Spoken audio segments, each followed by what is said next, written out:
Hello दोस्तों, दृष्टि IAS के इन न्यूज प्रोग्राम में एक बार फिर से आप सभी का स्वागत है। तो हमारे देश के अंतर्गत एक संवेदनशील मुद्दे के रूप में गोपनीयता का मुद्दा हमेशा ही चर्चा में बना रहता है। जब भी ऐसी कोई बात आती है, कोई सवाल उठता है किसी बात को लेकर के, या फिर पहले इस तरह के सवाल कई सारी एजेंसियों पर उठाए गए हैं कि जो गोपनीयता संबंधी मुद्दे हैं, जो गोपनीयता संबंधी बातें हैं, उनका सरकार ठीक तरह से ध्यान नहीं रख रही है। तो हाल ही में एक और मुद्दा इसी तरह सामने आया है, जहां पर शिवसेना के नेता हैं संजय रावत, उनके ऊपर 2019 के दौरान उनकी जो फोन कॉल थी उसको टैप किए जाने के उन्होंने आरोप लगाए हैं और इस संबंध में एक वरिष्ठ आईपीएस अधिकारी पर एक एफआईआर भी दर्ज की गई थी, जिस पर जांच चल रही है। तो ये मुद्दा इस समय फिर से चर्चा में है, जब उन्होंने इन बातों को एक बार फिर से स्पष्ट किया है। तो आज के इस डिस्कशन में हम फोन टैपिंग, गोपनीयता से जुड़ा इसका मुद्दा और इससे संबंधित क्या कानून है भारत के अंतर्गत, इस पर चर्चा करने जा रहे हैं। जो टॉपिक है वह है भारत में फोन टैपिंग और चुनौतियां। तो फोन टैपिंग क्यों की जा रही है, फोन टैपिंग भारत के अंतर्गत कैसे की जाती है, किस कानून के अंतर्गत इसको रेगुलेट किया जाता है, क्या क्या लूप होल्स हैं, क्या चुनौतियां आ सकती हैं, इन पर अभी हम बात करेंगे। तो जो डायमेंशंस हैं वो कुछ इस तरह से रहेंगे, जहां पर फोन टैपिंग भारत के अंतर्गत क्या प्रक्रिया है, संबंधित कानून, अधिकृत एजेंसियां, दुरुपयोग यदि किया जाता है तो कैसे उसके खिलाफ जांच की जा सकती है, चुनौतियां और क्या समाधान हो सकता है, और एक सवाल जिसे आप मेंस के स्तर पर लिखने का अभ्यास करेंगे। चूंकि प्रीलिम्स नजदीक आ रहा है, इसलिए प्रीलिम्स के लेवल पर भी एक सवाल इससे संबंधित यहाँ पर लिया गया है। यह विषय जीएस पेपर 2, जीएस पेपर 3, साथ ही प्रीलिम्स तीनों से ही जोड़ करके देख सकते हैं। और जो खंड रहेंगे वे शासन व्यवस्था, पारदर्शिता और जवाबदेही और आंतरिक सुरक्षा तीनों के तहत ही कवर किया जाएगा। तो न्यूज आई है, संजय रावत एकनाथ खाडसेवर labelled as anti social elements to tap phones. Police ने ऐसी बात कही है, महाराष्ट्र पुलिस ने। तो कुछ समय पहले जब 2019 के दौरान महाराष्ट्र के अंतर्गत जब चुनाव चल रहे थे, तो शिवसेना के नेता हैं संजय रावत, यहाँ पर उनकी तस्वीर है, और ये हैं एकनाथ खाडसे जी और ये है संजय रावत। तो इन दोनों के ही जो फोन्स थे उनको टैप किया जा रहा था, और जो टैप के आदेश थे उससे संबंधित जो जांच बैठ गई है इस समय, या जांच की जा रही है, तो वो रश्मि शुक्ला जी जो उस समय राज्य के अंतर्गत स्टेट इंटेलिजेंस डिपार्टमेंट के अंतर्गत तैनात थे, और उन्होंने ही कुछ ऐसे आदेश जारी किए थे और इन दोनों ही लोगों को असामाजिक तत्व या फिर समाज के लिए चुनौती पैदा करने वाले कुछ तत्वों के रूप में रेखांकित किया था, जिसके बाद वो जांच उस समय बैठाई गई थी। लेकिन उसके बाद जब इस बारे में जानकारी मिली और इस संबंध में एफआईआर दर्ज की गई, तो अब इन अधिकारी के ऊपर जांच बैठाई गई है या फिर जांच चल रही है कि क्यों, आखिरकार किस वजह से उन्होंने ऐसी जांच के आदेश दिए थे। हालांकि जो नेता है उन्होंने ये भी आरोप लगाया है कि केंद्र सरकार इस वक्त इनको बचाने का काम कर रही है। तो हालांकि जो मुद्दा है वो पॉलिटिकल एंगल से भी जुड़ता है, इसलिए हमारे लिए बहुत ज्यादा आवश्यक पॉलिटिकल मामलों में जाना नहीं होगा। हम इस जो टॉपिक है उससे जुड़े हुए जो हमारे एग्जाम्स के पॉइंट ऑफ व्यू से सवाल बन सकते हैं, जो महत्वपूर्ण खंड हो सकते हैं, उस पर ही चर्चा करेंगे। सबसे पहले हम ये समझते हैं कि आखिरकार फोन टैपिंग क्या है। तो ये कार्टून यहाँ पर बहुत ही स्पष्ट रूप से इसको बता देगा। यहाँ पर दो लोग आपस में बात कर रहे हैं, पर्सन ए और पर्सन बी। इन दोनों के बीच की जो बातचीत है वो किसी तीसरे व्यक्ति के द्वारा सुनी जा रही है, और इनको इस बारे में कोई भी जानकारी दिए बिना, यानी कि ये जो तीसरे व्यक्ति हैं ये अनधिकृत रूप से जो फोन कॉल्स है उसको सुन रहे हैं। तो फोन टैपिंग की एक सामान्य परिभाषा के अंतर्गत हम इस बात को कह सकते हैं कि किसी भी संचार माध्यम के अंतर्गत, खास तौर से फोन के अंतर्गत, जब दो लोगों की बातचीत को किसी तीसरे व्यक्ति द्वारा या तीसरी एजेंसी द्वारा किसी अनधिकृत रूप से सुना जाता है, उसको हम फोन टैपिंग कह सकते हैं। हालांकि अगर अधिकृत रूप से भी सुना जाए वह भी फोन टैपिंग के अंतर्गत ही आएगा, लेकिन दो लोगों की बातचीत को गोपनीय तरीके से सुना जाना इसके अंतर्गत हम शामिल करते हैं। ठीक, भारत के अंतर्गत अगर फोन टैपिंग की बात करें तो शुरुआत में जब फोन्स एक तरह से काफी पुराने समय में जो लाइंस थी वो लाइंस के माध्यम से फोन चलते थे, तो फिक्स्ड लाइंस हुआ करती थी उस समय। तो एक तरीका था कि उनके बीच में जो मैकेनाइज्ड चैनल है उसको डाइवर्ट किया जाए, आपस में जोड़ करके एक अलग व्यवस्था के तहत उसको किसी तीसरे सर्वर्स के जरिए यहाँ पर सुना जाए। तो ये व्यवस्था पहले चलती थी। फिर जब डिजिटल रूप से फोन का विकास हुआ तो फिर यहाँ पर कंप्यूटरीकृत तरीके से इस चीज को सुना जाने लगा। अब आज के समय में ज्यादातर इस्तेमाल मोबाइल फोन्स के जरिए किया जाता है, बातचीत के लिए मोबाइल फोन्स का इस्तेमाल होता है। तो अब जो अथॉरिटीज है वो क्या करती हैं कि मोबाइल फोन्स के लिए जो ऑपरेटर्स हैं, मोबाइल ऑपरेटर्स, उनसे यहाँ पर रिक्वेस्ट करती हैं कि वो उस अमुक व्यक्ति से संबंधित जो एक खास समय पर की जाने वाली बातचीत है उससे जुड़ा ब्यौरा उस खास समय पर उस एजेंसी को प्रदान करें। और चूंकि जो सर्विस प्रोवाइडर्स हैं वो इस समय एक कानून के अंतर्गत बाध्य होते हैं ऐसी जानकारी प्रोवाइड करने के लिए। हालांकि यहाँ पर जो सर्विस प्रोवाइडर्स दिए गए हैं, ऐसा मत कहिएगा कि ये सभी अब वर्किंग नहीं है, ये केवल सांकेतिक रूप से यहाँ पर दिए गए हैं कि आप समझ सकें। ठीक, तो ये जो कानून के जरिए बाध्य होते हैं जानकारी देने के लिए, कौन सा कानून है? ये कानून है भारतीय टेलीग्राफ अधिनियम 1885। तो भारतीय टेलीग्राफ अधिनियम 1885 की धारा 5(2) इस संबंध में कुछ प्रावधान करती है। तो एक सवाल ये कहा जा सकता है कि अगर फोन टैपिंग या किसी की गोपनीय जानकारी जुटाया जाना गलत बात है तो ऐसी जानकारी क्यों जुटाई जा रही है? तो यहाँ पर इसका उत्तर मिलता है कि ये जो अधिनियम है इसके अंतर्गत कुछ जानकारी दी गई है कि कब कोई अथॉरिटी ऐसी जानकारी जुटाने के लिए एप्लीकेशन दे सकती है या मांग कर सकती है। पहली बात है लोक आपात या लोक सुरक्षा के तहत। ठीक, ये एक बात निकल करके आती है। कौन कर सकता है? केंद्र सरकार या राज्य सरकार, या उसके अंतर्गत यानी केंद्र या राज्य सरकार के तहत प्राधिकृत कोई सक्षम अधिकारी, उस समय विशेष रूप से जिसको अधिकृत किया गया हो। किन संदर्भों में ऐसा करेंगे? भारत की प्रभुता और अखंडता, राज्य की सुरक्षा, विदेशी राज्यों से मैत्रीपूर्ण संबंधों की स्थिति में, लोक व्यवस्था के अंतर्गत, या फिर किसी अपराध को उकसाने से रोकने के लिए। तो लिखित रूप से ये ऐसा आदेश दिया जाएगा कि इस संबंध में ऐसी जानकारी आवश्यक है।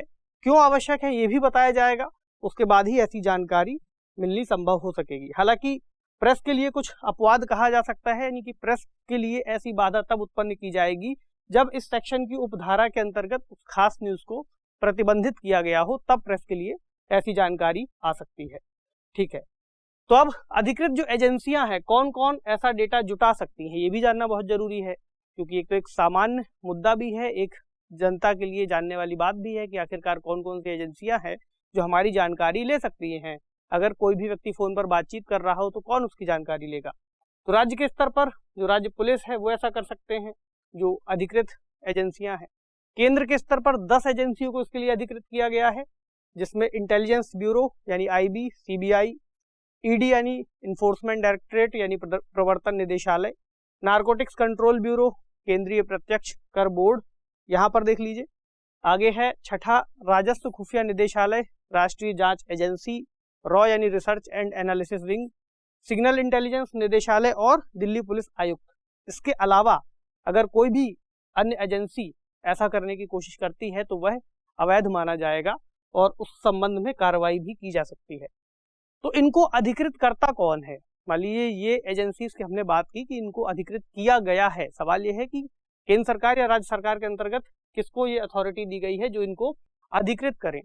तो भारतीय टेलीग्राफ संशोधन नियम 2007 लाया गया था, क्योंकि अधिनियम 1885 का है, काफी पुराना, ब्रिटिशर्स के समय का, तो उसमें कुछ संशोधन अभी तक नहीं किए गए हैं। तो कुछ नियमों को संशोधित किया था 2007 में सरकार ने, जहां भारतीय टेलीग्राफ संशोधन नियम कहे गए हैं। और नियम 419(a), कौन सा? 419(a) इस संबंध में कुछ बात बताता है, जैसे कि भारत सरकार के अंतर्गत जो गृह मंत्रालय के सचिव होंगे वे ऐसी अथॉरिटी माने जाएंगे। राज्य सरकार के अंतर्गत गृह विभाग के प्रभारी सचिव ऐसी जानकारी या ऐसी अथॉरिटी माने जाएंगे। अगर कभी ऐसी स्थिति आती है कि आपातकालीन स्थिति बनती है तो अधिकृत किए गए, यानी किसके द्वारा अधिकृत किए गए? इनके द्वारा, गृह मंत्रालय के सचिव या फिर राज्य के स्तर पर गृह विभाग के प्रभारी सचिव द्वारा अधिकृत किए गए ज्वाइंट सेक्रेटरी रैंक के कोई अधिकारी ऐसे हो सकते हैं जो ऐसी अधिसूचना जारी कर सकते हैं।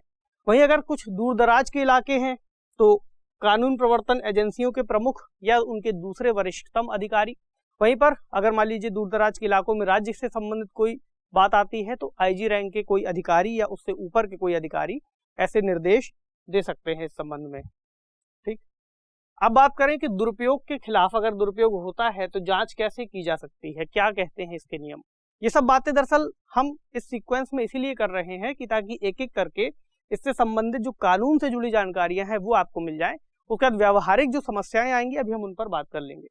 तो नियम 419A में कुछ बातें कही गई हैं, जैसा एक शब्द है इंटरसेप्शन। तो इंटरसेप्शन का मतलब ही है कि दरअसल किसी फोन को बाधित करना, फोन के द्वारा किए जाने वाले संचार को बाधित करना।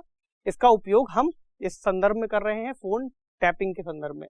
तो फोन टैपिंग या इंटरसेप्शन का आदेश तभी दिया जाना चाहिए जब सूचना प्राप्त करने का कोई भी अन्य तरीका ना रह गया हो। ऐसा कहा गया है इस नियम में कि चूंकि गोपनीयता से संबंधित बहुत ही संवेदनशील मुद्दा है, इसलिए किसी भी स्थिति में इसका इस्तेमाल तभी किया जाए जब बहुत ही आवश्यक हो या फिर कोई और मार्ग ना बचा हो। और जो अनुमति दी जाएगी, अनुमति दिए जाने के बाद अगर वह अनुमति वापस ले ली जाती है तब तो ठीक है, किसी भी समय में एक समय दिया गया है, तो इसमें एक समय के अंतर्गत जो अनुमति है वो अधिकतम 60 दिनों तक ही वैध रहेगी, या फिर इसके पहले अगर अनुमति वापस ले ली जाती है तो कोई दिक्कत नहीं है। लेकिन अगर 60 दिन हो जाते हैं तो इस अनुमति को एक बार रिन्यू किया जा सकता है अगले 60 दिनों के लिए, यानी कुल मिलाकर 180 दिनों तक ऐसी अनुमति जारी रहेगी, उससे ज्यादा नहीं दी जा सकती। उसके बाद जब ऐसी अनुमति दी जाती है तो इस अनुमति से जुड़ी जो जानकारी है, एक प्रति है कि किसके लिए ऐसी अनुमति दी गई है, वो एक रिव्यू कमेटी को भेजी जाती है। और ये जो कमेटी है जिसकी अध्यक्षता कैबिनेट सचिव और कुछ अन्य जैसे गृह विभाग के सचिव हो गए या फिर लॉ विभाग से जुड़े जो सचिव हो गए, वो इसके अंतर्गत सदस्य के रूप में कार्य करते हैं और अध्यक्षता करते हैं कैबिनेट सचिव।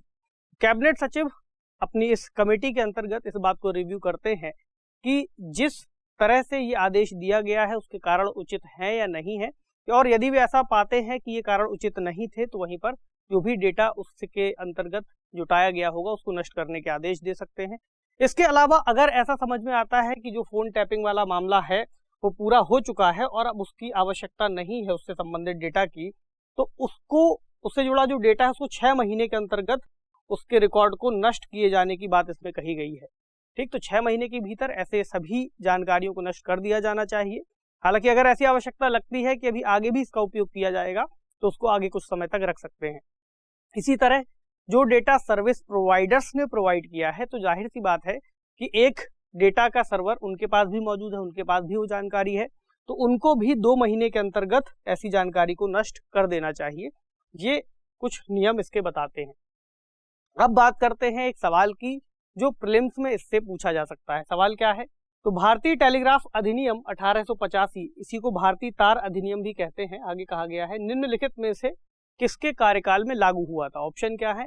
Lord Dufferin, Lord Wellesley, Lord Curzon या फिर लॉर्ड रिपन। तो आपको बताना है वो कौन है जिनके कार्यकाल में 1885 का ये अधिनियम लागू हुआ था। बहुत ही आसान सा सवाल है, इस बहाने आपका जो हिस्ट्री वाला पोर्शन है वो रिवाइज हो जाएगा। तो इसका जवाब कमेंट सेक्शन में दीजिए। हम बढ़ते हैं आगे चैलेंजेस की तरफ कि जब सब कुछ इतना सही चल रहा है तो चुनौती है कहाँ पर? मतलब नियम में कई सारी बातें स्पष्ट भी कही गई हैं, तो अब दिक्कत कहाँ पर है? सबसे बड़ी दिक्कत आती है गोपनीयता का मुद्दा, कि लोगों से जुड़ी जो संवेदनशील जानकारी है वह जुटाई जा रही है। बड़ी बात यह भी है कि इस संदर्भ में ऐसी बातें अक्सर सुनने को मिलती हैं या फिर ऐसे आरोप अक्सर सरकार पर लगते रहते हैं कि वे अपने चुनावी या फिर जो राजनीतिक पहलू हैं उनको ध्यान में रखते हुए कुछ खास लोगों की यहाँ पर जानकारी जुटाते रहते हैं, उनका डेटा कलेक्ट करते रहते हैं। और एक और दिक्कत ये भी है कि जिस व्यक्ति का फोन टैप किया जा रहा है उस व्यक्ति को इसकी जानकारी ही नहीं हो पाती। तो ये गोपनीयता का मुद्दा अक्सर सवालों में बना रहता है और सुप्रीम कोर्ट ने भी अक्सर कई बार इस बारे में जब भी चर्चा हुई है तो इस बात को ही स्पष्ट किया है कि गोपनीयता से जुड़ा जो मुद्दा है वह संवेदनशील है और इसके अंतर्गत जो मौलिक अधिकार है गोपनीयता का अधिकार, चूंकि अनुच्छेद 21 के अंतर्गत शामिल किया गया है व्याख्या के तहत, तो अब मौलिक अधिकार की सुरक्षा की जानी चाहिए और इसलिए सुप्रीम कोर्ट ने ऐसे कुछ निर्देश दिए थे कि जो नियम बनाए गए हैं उनको और स्पष्ट किया जाए और पारदर्शिता लाई जाए। अनुच्छेद 21 भी जुड़ सकता है, अनुच्छेद 19 भी जुड़ सकता है। अगर कोई संवैधानिक प्रावधान आपसे पूछे कि कौन कौन से इसमें शामिल होंगे तो वाक एवं अभिव्यक्ति की स्वतंत्रता तो आती ही है, हालांकि अनुच्छेद 19(2) के तहत उसमें कुछ रिस्ट्रिक्शंस लगाने की बात है। इसी तरह अनुच्छेद 21 के अंतर्गत जो प्राण एवं दैहिक स्वतंत्रता की बात है उसी के अंतर्गत गोपनीयता का मुद्दा शामिल किया गया है। तो दुरुपयोग की संभावनाएं जो बनी हुई है उसको यहाँ पर दूर किया जाना बहुत जरूरी होगा। खासकर एक नैतिक सवाल जब खड़ा हो जाए कि क्या केवल अपने राजनीतिक विरोधियों को हराने के लिए या केवल चुनावी प्रतिस्पर्धा के दौरान एक बढ़त हासिल करने के लिए ऐसे उपयोग किए जाने चाहिए, ऐसे दुरुपयोग किए जाने चाहिए? ये एक नैतिक सवाल भी यहाँ पर खड़ा होता है। इसके अलावा सर्विस प्रोवाइडर्स को लेकर भी कुछ बातें हैं कि सर्विस प्रोवाइडर्स जिनके पास डेटा मौजूद है वो भी निश्चित समय पर डेटा को इस तरीके से डिस्ट्रॉय कर रहे हैं या नहीं कर रहे हैं। अगर ऐसा समझ में आता है कि किसी सर्विस प्रोवाइडर द्वारा निश्चित समय पर ऐसी कार्यकलाप जो किए जाने थे वे नहीं किए गए हैं तो उनके ऊपर भी कार्रवाई की जा सकती है। तो यही समाधान के अंतर्गत भी बात आएगी। तो गोपनीयता संबंधित जो भी शिकायतें हैं या फिर मुद्दे हैं उनको एक आंतरिक जांच के तहत सॉल्व किया जा सकता है, क्योंकि ऐसे प्रावधान हालांकि कानून में है लेकिन उनको कितने अच्छे तरीके से लागू किया जा रहा है ये एक बड़ा सवाल होता है। इसके अलावा जो अनधिकृत मामले आते हैं सामने उसमें जुर्माना और सजा का भी प्रावधान किया गया है। इसके अलावा जैसा कि काफ़ी समय से डिमांड हो रही है डेटा सुरक्षा कानून की, उसको भी बनाया जाना बहुत ही ज़्यादा महत्वपूर्ण है और उसके जरिए ही इस तरह के मुद्दों को एड्रेस किया जा सकेगा। तो सवाल क्या बनता है? सवाल देखें, भारतीय तार अधिनियम या टेलीग्राफ अधिनियम 1885 आज भी औपनिवेशिक मानसिकता को पुष्ट करता है। कथन का आलोचनात्मक विश्लेषण कीजिए। 250 शब्द। तो यहाँ पर इस सवाल को ध्यान से पढ़िएगा। भारतीय तार अधिनियम 1885 आज भी औपनिवेशिक मानसिकता को पुष्ट करता है। इसमें ये बात निश्चित तौर पर शामिल की गई है कि आपको यहाँ पर इस बात को बताना है कि औपनिवेशिक मानसिकता का यहाँ पर क्या अर्थ हुआ। दरअसल इसका एक अर्थ ये निकल सकता है कि जिस तरह से औपनिवेशिक काल के दौरान लोगों को सर्विलांस में रखा जाता था, जिनके ऊपर संदेह होता था, तो ये औपनिवेशिक मानसिकता हो सकती है। तो इसको पुष्ट करता है या नहीं करता है? चूंकि आज के समय तो जो सरकार है वो लोगों द्वारा चुनी हुई है, तो ऐसे में आज के समय और तब के समय में कितना अंतर आएगा, इसीलिए कहा गया है आलोचनात्मक विश्लेषण कीजिए, जहां पर आप इस बात को लिख सकते हैं इसके पक्ष और विपक्ष दोनों में ही। यहाँ ऐसा हो भी सकता है लेकिन कुछ इसका पूरी तरह से आपको विरोध नहीं करना है, कुछ इसके पॉजिटिव पॉइंट्स भी गिनवाने हैं कि आज के समय में इसमें जो संशोधन किए गए हैं वो इसी अनुरूप किए गए हैं कि कैसे हम इसे अपनी व्यवस्था के तहत और ज़्यादा ढाल सकते हैं। 250 शब्दों में आपको इसको लिखने का प्रयास करना है। आपसे मिलेंगे अगले सेशन में कुछ अन्य महत्वपूर्ण विषय के साथ। तब तक इसको लिखने का अभ्यास कीजिए, पढ़ते रहिए। शुक्रिया।